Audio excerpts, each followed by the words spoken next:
P T I کے عرفان سلیم نے آج اختیار ولی خان کو کھلا چیلنج دے دیا اور کہا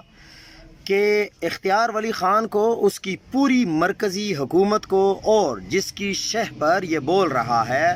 لگاؤ کھلی عدالت، اسی سوری پل پشاور کے مقام پر پورے میڈیا کو بلاؤ اور چلاؤ مقدمہ ہم پر۔ پوری پاکستان تحریک انصاف سے میں پیش ہوں گا اور بتاؤں گا کہ کس نے ریڈیو پاکستان کی عمارت کو آگ لگائی،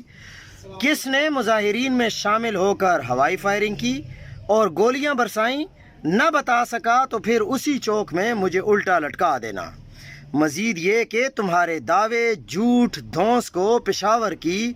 دہشت گردی کی عدالتیں درجنوں کے حساب سے کیسوں کو خارج کر چکی ہیں اور پاکستان تحریک انصاف کے کارکنوں اور لیڈرشپ کو باعزت طریقے سے بری بھی کر چکی ہے۔